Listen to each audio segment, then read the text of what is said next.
السلام علیکم ورحمۃ اللہ وبرکاتہ۔ تمام ناظرین کو ہمارے چینل پر خوش آمدید۔ امید ہے کہ آپ سب خیریت سے ہوں گے۔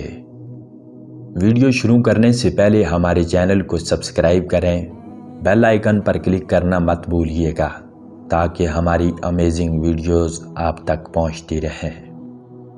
عزیز دوستو، ایک قاضی نے اپنے شاگردوں کا امتحان لینے کے لیے ان کے سامنے ایک مقدمہ رکھا اور ان کو اپنی رائے لکھنے کو کہا۔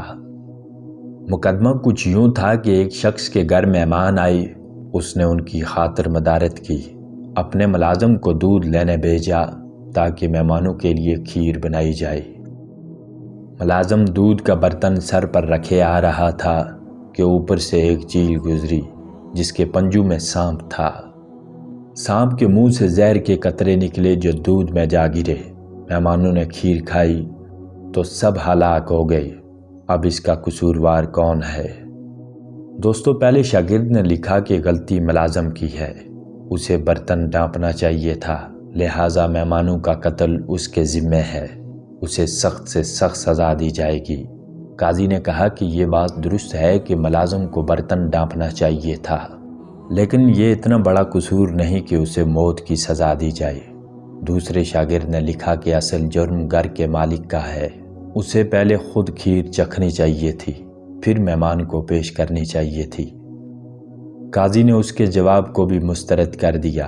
تیسرے نے لکھا کہ یہ ایک اتفاقی واقعہ ہے، مہمانوں کی تقدیر میں مرنا لکھا تھا، اس میں کسی کا قصور نہیں ہے۔ قاضی نے اس کا یہ جواب سن کر کہا کہ یہ کسی جج کا فیصلہ نہیں ہونا چاہیے۔ جج اگر مقدمات تقدیر پر ڈال دے گا تو انصاف کون کرے گا؟ چوتھے نے کہا کہ سب سے پہلا سوال یہ ہے کہ یہ سارا منظر دیکھا کس نے ہے؟ کس نے چیل کے پنجوں میں سانپ دیکھا اور کس نے سانپ کے منہ سے زہر نکلتا دیکھا؟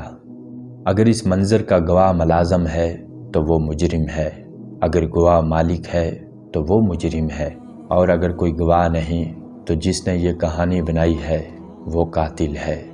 قاضی نے اپنے چوتھے شاگرد کو شاباش دی اور صرف اسے جیت کا اہل قرار دیا۔ عزیز دوستو، یہ تھی آج کی ایک چھوٹی سی ویڈیو۔ ہم امید کرتے ہیں کہ آپ کو یہ ویڈیو پسند آئی ہوگی۔ اللہ نگہبان۔